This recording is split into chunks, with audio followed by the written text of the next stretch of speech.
কোটি টাকার ঋণ মুহূর্তেই মিটে যাবে ইনশাআল্লাহ। নামাজের পরে 41 বার পড়বেন। যে কোনো নামাজের, আপনি ফজরে পড়তে পারলেন না, জোহরের নামাজের পরে পড়বেন। জোহরে পারলেন না, আসরের নামাজের পরে পড়বেন।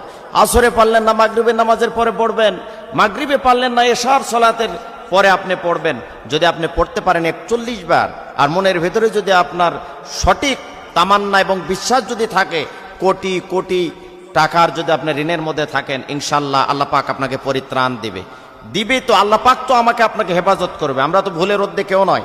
আমাদের চলাফেরা, ওঠা বসা, ব্যবসা বিজনেস করতে গিয়ে অনেক সময় আমরা ভুল করে ফেলি, আমাদের আইডিয়ার বাইরে চলে যায়। আমরা মনে করি ব্যবসা ক্ষেত্রে যদি এত টাকা ইনভেস্ট করি তাহলে মনে হয় যে আমি লাভবান হতে পারবো, কিন্তু আপনার আয়ত্তের চাইতে আপনি লক্ষ লক্ষ টাকা, কোটি কোটি টাকা সেখানে ইনভেস্ট করলেন, এবং বেশি টাকা আপনি সেখানে ইনভেস্ট করার কারণে কোনো কারণে আপনার ব্যবসায় লস হলো, আপনি সেখানে পারলেন না। তো এই ধরনের ভুল ত্রুটি আমাদের হবেই। আমরা মানুষ, আমাদের কাছে তো আর ওহি আসে না, আমরা নিজে নিজে ব্রেন খাটিয়ে চলতে হয়। তো সেই জায়গা থেকে যদি আল্লাহর কাছে আপনি সেইভাবে যদি পরিত্রাণ চান আর ঋণ থেকে মুক্তি চান, তাহলে অবশ্যই অবশ্যই আল্লাহ পাক আমাকে আপনাকে হেফাজত করবেন, প্রোটেক্ট করবেন, এবং সেই ঋণ থেকে আমাদেরকে উদ্ধার করবেন। কারণ মালিক কখনো ফিরিয়ে দিবে না। মানুষের কাছে যান, বিরক্তি হতে পারে, মানুষের কাছে যান, আপনাকে ধমক দিতে পারে, কিন্তু আল্লাহ রাব্বুল আলামিন আমাকে আপনাকে অবশ্যই অবশ্যই এখান থেকে উদ্ধার করবে। আমি যে নিয়মে বলবো, এই নিয়মে যদি আপনি আমল করেন, ইনশাআল্লাহ কোটি টাকার ঋণের মধ্যে জর্জরিত থাকলে, বিপদে থাকলে, মুসিবতে থাকলে, উৎকণ্ঠার মধ্যে থাকলে, পেরেশানির মধ্যে যদি আপনি থাকি, অবশ্যই আল্লাহ রাব্বুল আলামিন আমাদেরকে হেফাজত করবেনই। তবে আমলের মধ্যে ভুল করা যাবে না। খুব মনোযোগ দিয়ে শোনার চেষ্টা করুন। ঋণ এমন একটি জিনিস যে মানুষকে শান্তিতে থাকতে দেয় না, ডিপ্রেশনে ফেলে দেয়, খাবার রুচি নষ্ট করে ফেলে দেয়। আপনার সামনে হাজারো আইটেমের খাবার দাবার আছে, কিন্তু আপনাকে ভালো লাগবে না যদি ঋণের বোঝা আপনার মাথায় থাকে।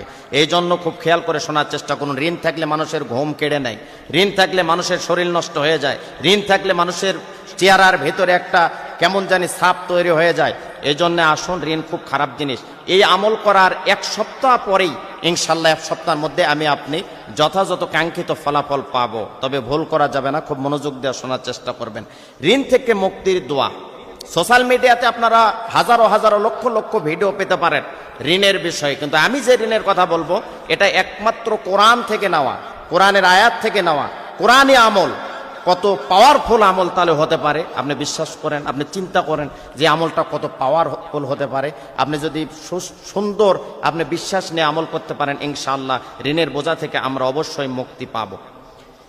এটি সূরা, সরাসরি কোরআনুল কারীম থেকে এই আয়াতটি এসেছে যে ঋণ থাকলে চিন্তা, টেনশন, ডিপ্রেশন, উৎকণ্ঠা, মানুষ অসুস্থ হয়ে পড়ে। কিছু মানুষ এমনও মোবাইল করে কমেন্টসে বলে যে হুজুর, আমি তো আত্মহত্যা করার নিয়ত করে ফেলেছিলাম যে আমি আত্মহত্যা করব। বাড়িতে মানুষের ভিড়, মানুষ এসে এত কথা, বাজে কথা বলে, রাস্তাঘাটে বাজে কথা বলে, বাজারে গেলে বাজে কথা বলে, কলার ধরে ধমক দেয়, হাজারো মানুষের সাথে অপমান করে। এই ধরনের যদি কারোর মধ্যে সমস্যা থেকে থাকে, ইনশাআল্লাহ এই কোরআনের আমলটা আপনি করেন, কাঙ্ক্ষিত আমল।